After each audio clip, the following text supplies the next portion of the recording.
Usisahau kusubscribe, kucomment, kulike na kushare ili kuwa kwanza kupata habari mbalimbali kutoka Dar24 Media. Soka Base Roundup tayari nipo na Mali Mkondo. Mimi naitwa Simba. Tunataka kugusia kuhusiana na michuano ya kimataifa ya barani Afrika kwa ngazi ya vilabu. Tanzania wakilisho liko tofauti. Geita Gold usiwasahau, Azam usiwasahau, Yanga usiwasahau. Simba wamebaki katika michuano ya klabu bingwa barani Afrika, ligi ya mabingwa. Yanga wao wanaenda kushiriki michuano ya kombe la shirikisho. Azam pamoja na Geita Gold bahati haikuwa upande wao. Tunataka kujadili nafasi ya vilabu vyetu kunako michuano ya kimataifa, lakini kadri siku zinavyosonga kwa namna gani kuna kitu wanakipata kwa ajili ya kuweza kujifunza. Kopa Fasta wao wanakupa huduma ya mafuta kadi. Wewe mnufaika wa Kopa Fasta, endapo chombo chako cha usafiri kikiishiwa mafuta, nikiwa na maanisha pikipiki, bajaji ya magari, usiwe na wasiwasi, ondoa stress, fika katika vituo ambavyo vinatambulika na Kopa Fasta. Kuweka mafuta ni bure, kulipa ni chaguo lako, utalipa katika wakati ujao na maisha yataendelea. Karibu. Mafuta Card. Jaza mafuta, lipa baadaye. Anko, naam, uko vizuri? Mimi niko vizuri. Bwana, kwenye michuano ya ligi ya mabingwa barani Afrika, michuano ya kombe la shirikisho, tukianzia hapo kwanza, Tanzania tumepiga hatua, tuko pale pale au kuna kitu cha kujifunza bado? Naweza nikasema kwa pande zote mbili kuna sababu ya kuitolea maelezo. Tumepiga hatua sawa, tuko pale pale sawa, kwa sababu ukiangalia ushiriki wa timu zetu katika mashindano haya, kupiga hatua ni ile hatua kwamba bado tuna timu zetu 4 japokuwa zimeondolewa. Tumebaki na timu 2, moja katika kombe la shirikisho, nyingine katika klabu bingwa. Hizi timu nyingine ilikuwa ni bahati mbaya tu, kwa sababu ukiangalia namna walivyopambana hawajatolewa katika ile hali fulani ya kusema kwamba tumeharibu kihivyo, lakini ndio hivyo imetokea. Mnapambana, lazima mmoja haribu, mwingine afanye vizuri, maisha yaendelee. Lakini kikubwa mimi ninachotaka kuzungumza hapa ni kwamba waliokuwa wamejiandaa na haya mashindano tumewaona, na waliokuwa ambao wamejiandaa kwa ajili tu ya kwenda kushiriki tumewaona. Kwa hiyo mwisho wa siku tunatakiwa tuwe tuna kasi moja kwenda kupambana kuleta lengo ambalo litakuwa limetimia kwa asilimia zote. Hapa namzungumzia Simba. Simba alikuwa ameonyesha lengo la kufika kule ambapo alikuwa anataka kufika. Kishavuka hatua ya kwanza, lengo lilikuwa kuingia katika hatua ya makundi. Hatua ya pili ilikuwa katika hatua ya robo finali. Akifika nusu finali, tutasema kwamba tumepiga hatua kubwa, kwa sababu tutaendelea kuretain zile nafasi 4. Lakini yote kwa yote tumshukuru Mwenyezi Mungu, tulichokiona tumekiona. Waliotoka katika mashindano bado wanasema imekuwa ni bahati mbaya. Hawajatoka katika ule mfumo kwamba mmeharibu, hapana. Hapana. Na cha kuwashauri Geita, Azam. Geita ulikuwa ni ugeni tu wa mashindano, na ukiangalia hata walivyokuwa wanasajili, walikuwa wanasajili kutokana na mfuko wao ulivyo. Unajua haya mashindano lazima wana kikosi ambacho kina uwezo wa kupambana na majiant wa Afrika. Na usiangalie Champions League ama ligi ya mabingwa pekee yake, hata kwenye kombe la shirikisho kuna manguli huko katika mashindano yote mawili. Kwa hiyo angalia usajili wake alivyokuwa akiufanya. Anafanya usajili kutokana na mfuko aliokuwa nao. Azam walikuwa wameonyesha lengo la kupambana katika kwenda kuwa na kikosi bora na imara, na wamefanikiwa katika hilo. Lakini uzoefu ndio umesababisha yote haya kutokea, kwa sababu unapokwenda ugenini ukaruhusu goli 3 na unakuja nyumbani unapata nafasi kama zile ambazo zilipata Azam kufunga magoli zaidi ya 3 na kuendelea, ilikuwa inawezekana. Kwa hiyo ni uzoefu ndio umesababisha yote haya. Lakini yote kwa yote ushauri ni kwamba unapokwenda katika mashindano ya kimataifa, ujue unakwenda kushindana na vilabu ambavyo vimewekeza fedha nyingi ndani na nje ya uwanja. Kwa hiyo cha msingi unachotakiwa kufanya Geita, kama atarudi ama timu yoyote ambayo itakuwa ina uzito kama wa Geita, ijifunze kutokana na kile ambacho wamekipata wenzao. Kwa hiyo cha msingi ni kwamba wawekeze, wafanye usajili, na ikiwezekana hata yule ambaye kapiga hatua kumomba ushauri sio mbaya, kwa sababu kuomba ushauri haina maana kwamba wanajidhalilisha, hapana. Kuomba ushauri ni kutaka kufikia lengo ambalo umejiwekea. Ukiendelea kujifungia chumbani peke yako kama mimi nakwenda kushindana tu, itakuwa ni aibu. Na kwa unavyoona wewe, tuje kwa Simba, sajili ambazo wamefanya kwa namna gani zinaendelea kuwalipa? Simba nadhani usajili wao namna walivyokuwa wanaufanya, watu wengi walikuwa wakiamini kwamba kama wanafanya patapotea hivi. Lakini kwa hizi mechi mbili ambazo wamecheza katika hizi hatua za awali, imeonyesha kwamba usajili ulikuwa kiufanya ulikuwa na malengo makubwa sana. Una mchezaji kama Phiri. Phiri ni mchezaji ambaye amecheza mashindano ya Afrika kwa zaidi ya miaka 3 mpaka 4. Unamzungumzia mtu kama Okra, ni mchezaji ambaye ameshaingia mpaka katika timu ya taifa ya Ghana, nikizungumzia Black Stars. Ukiangalia mchezaji kama kina Sadio Kanuti, kina Pape Osman Sako umepata uzoefu katika mashindano msimu uliopita akiwa na Simba, kina Ishi Manula wale. Kwa hiyo usajili unaendelea kuwalipa kwa sababu wanaingia katika lile grupu kwamba tunalitazama kama ni timu kubwa katika bara la Afrika. Kwa sababu leo Simba ukitaka kuilevo, unaelevo katika zile timu kama si 15 basi 20 bora za Afrika. Na hata ukiangalia hao kafu wenyewe wameshaanza kuappreciate kwamba Tanzania kuna timu inaitwa Simba na unapoenda kupambana nayo ndio ujipange. Na vilabu vingine vikija hapa vinajua vinatoa heshima hiyo. Hata ukiangalia Simba ilivyokuwa kishiriki katika mashindano hizi hatua za mwanzo, Big Bullet sio wabaya. Kilichowazidi Big Bullet ni ile uoga tu dhidi ya Simba. Primero de Agosto sio wabaya, ni klabu kubwa, lakini kilichowazidi Primero de Agosto ni ujasiri na uthubutu wa wachezaji wa klabu ya Simba kwamba tumecheza mechi hizi nyingi na tunatakiwa tushinde, na tusiangalie tunashindia wapi. Tuangalie nyumbani, tuangalie ugenini. Ndicho kilichoenda kutokea. Kwa hiyo leo Simba unapoizungumzia imewalipa ama haijawalipa, usiweke haijawalipa, weka imewalipa, kwa sababu wanarudi katika kitu kile kile ambacho nilikifanya miaka 3-4 nyuma. Sasa lengo ni kuvuka pale wanapotakiwa kuvuka. Na nimekuuliza hivi kwa sababu wakati umemtaja pa Phiri na ukataja uzoefu wake katika michuano ya kimataifa, kama unakumbuka wakati tetesi za kumsajili Phiri zinaenea kutoka Zanaco ya Zambia kuja Simba, tuizungumza na mjomba wake na Halali Chisala Kaunda, ambaye huyu pia anamfahamu vizuri Phiri kwa sababu ni kama vijana wake ambao wanakuwa na waona Phiri, Kratos Chota Chama, Adrian Chama, Halali na wachezaji wengine wanaocheza Zambia kina Ntembo na kadhalika. Ni tuwakumbushe watazamaji wetu wakati Phiri anakuja Tanzania, ile kauli ya Chisala Kaunda kuhusiana na uwezo wake, kuhusiana na performance ya Phiri kwamba anaweza nini, anaweza kawaofa nini Simba, ni mchezaji wa aina gani. Nadhani umesahau. Nakumbuka. Ngoja pia na tuwakumbushe. Morning brother, morning. The transfer of Phiri to Simba seems to be done. We personally, I just saw something in one of the groups for the agents where they've mentioned that Phiri will be moving from Zanaco to Simba Football Club. And if that is true, if that is confirmed, then I want to believe that Simba Football Club have signed a striker that is proven season in, season out. He's very good when it comes to dribbling. He's got a good shot. He's an all-round striker that I feel is going to improve Simba in the striking department. So if indeed the communication that I saw in the groups for the agents is true, then I think Simba have acquired a very good player. Umesikia kauli yake? Wakati tetesi zile zinaenea kwamba wamepata mchezaji wa aina yake, kama ni kweli Simba wamemsaini kwa wakati ule, sasa taarifa zilikuwa hivyo. Kwa hiyo ukiangalia namna ambavyo Simba kuna kitu wamekiwekeza hasa katika striking yao, ni kitu ambacho mpaka nje ya nchi watu wanafahamu. Tuje kwa upande wa Yanga. Sajili yao. Yanga usajili wao ulikuwa perfect. Sajili ulikuwa mzuri sana na kila mmoja alikuwa anawapigia makofi kwa kile ambacho walikuwa wakikifanya. Kwa sababu Yanga walikuwa wakisema tunamtaka fulani, lazima aje, lazima anakuja. Kwa hiyo walikuwa wametarget kwenda katika mashindano ya kimataifa. Lengo ni kufika kwanza hatua ya makundi, lakini kwa bahati mbaya haijawa hivyo. Si kana kwamba Yanga amefeli, hapana. Amefeli katika macho yetu tu kwamba amefeli kuingia, lakini kwa namna fulani hivi amethubutu. Na nikizungumzia amethubutu kwa sababu kupambana kwake imeonyesha tumepambana na tumetoka katika mashindano, tumeacha taarifa kwamba kuna Yanga ambayo imeshindwa kuingia hatua ya makundi.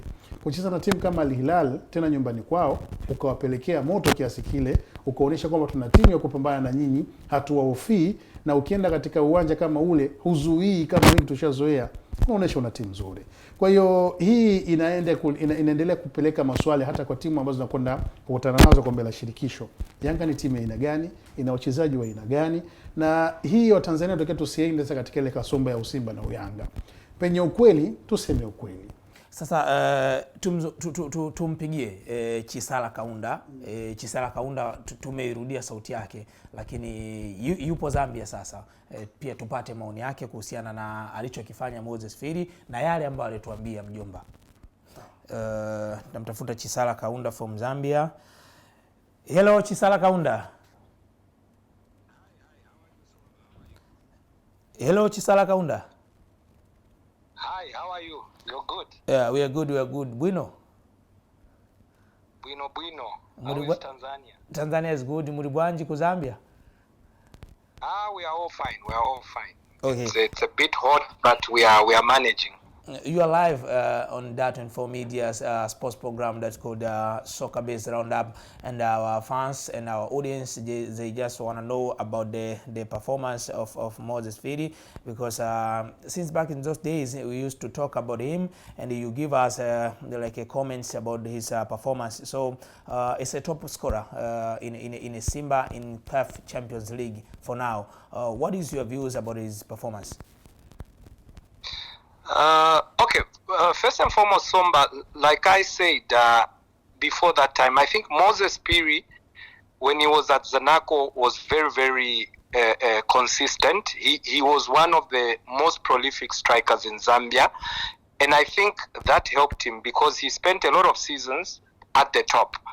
Going into Simba, obviously we knew very well about his skills, about his ability to score goals. But what has even surprised me most is that he's managed to come into Tanzania, settled very quickly, and obviously is performing very, very well. Personally, my opinion, he's one of the top marksmen that we have in Zambia. And I just hope even the Zambia national team can give him more chances, because he definitely knows how to put the ball in the back of the net, and I just wish him well. One thing I'm sure of is when Moses is fit, he will definitely score a goal. Apart from that, I would like to know your expectation about Moses Phiri performance on CAF Champions League. Okay, basically what it is Moses going into the CAF Champions League, like I said, he's a prolific striker. He knows where the back of the net is. And with strikers, Somba, irrespective of the level, as long as they know how to put the ball in the back of the net, they will always perform well. Personally, I am very, very confident that Moses Phiri is going to get a lot of goals in the Champions League. I'm very confident that once the team gels very well, they give him the balls, final third, he's definitely going to score a lot of goals for Simba. And another things I would like to know about the chemistry of Moses Phiri and Simba's midfielders like Chama, Kanuti, Mkude, Muzamiru Yasin, Pape Osman Sako, Augustine Okra.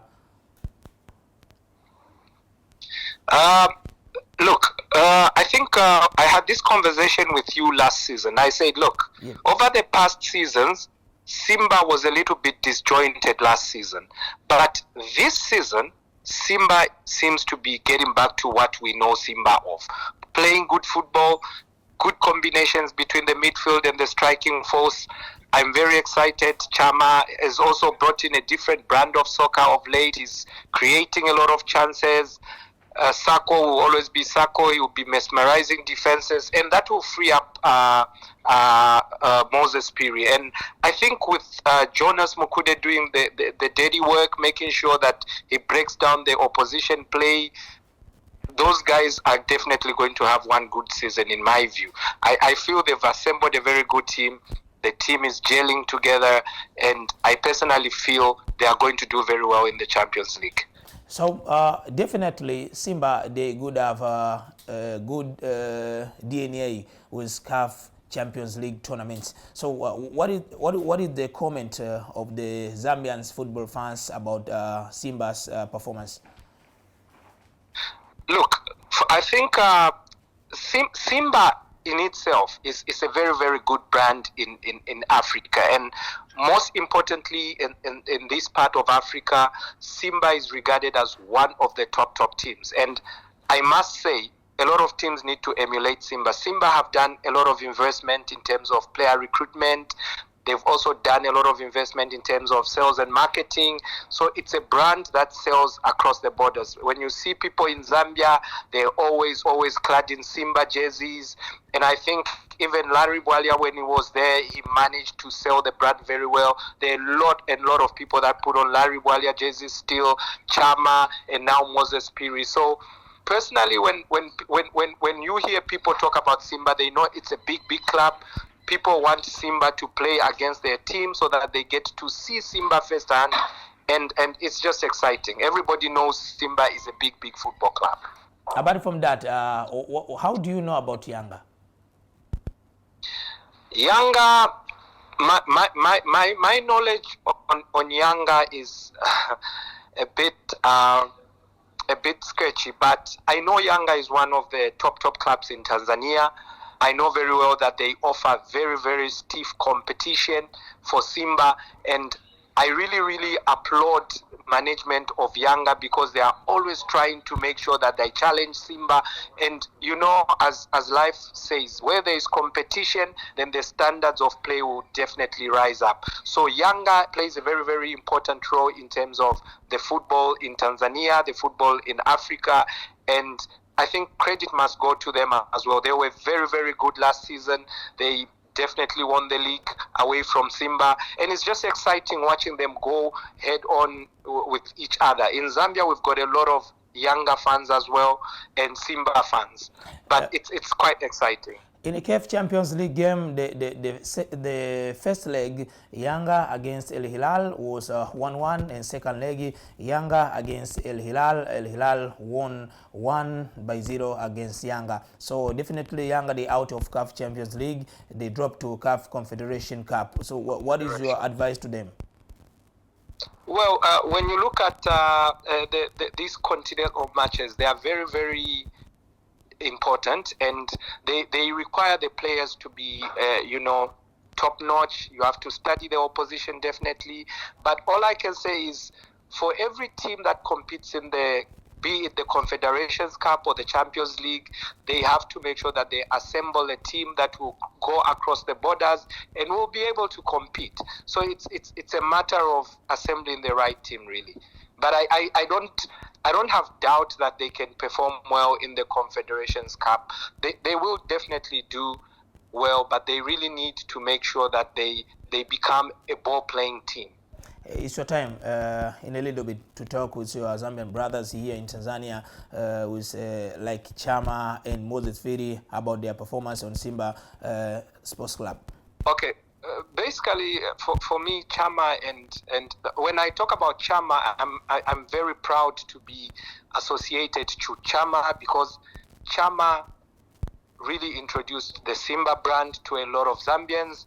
At the time when Chama was coming to Simba, not so many Zambians knew about Simba, and I'm just very proud that I'm associated to him, to somebody who's really developed the Simba brand, made Zambians aware of the Simba brand, and he's contributed to Simba in terms of his performances. I talk to Chama quite often. I wish him well. I always tell him to put in the best, and I'm just happy that everything is going on well right now. And for Moses, like I always said a season ago, 2 seasons ago, Moses is a very, very consistent striker. We're proud of him in Zambia, and I just know that he's going to score more goals in Tanzania. Thank you, Uncle Chisala Kaunda. All right, thank you very much. Jomba, mmemsikia Chisala. Yeah, naweza nikasema amemaliza kila kitu hadi ukoko.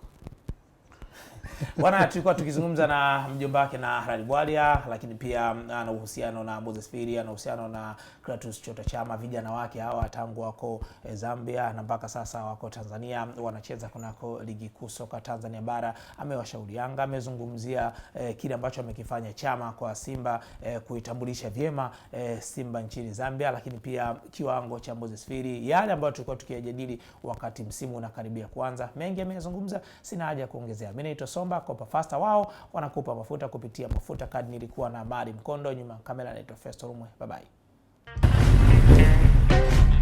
Mafuta Card. Jaza mafuta, lipa baadaye. Usisahau kusubscribe, kucomment, kulike na kushare ili kuwa wa kwanza kupata habari mbalimbali kutoka Dar24 Media.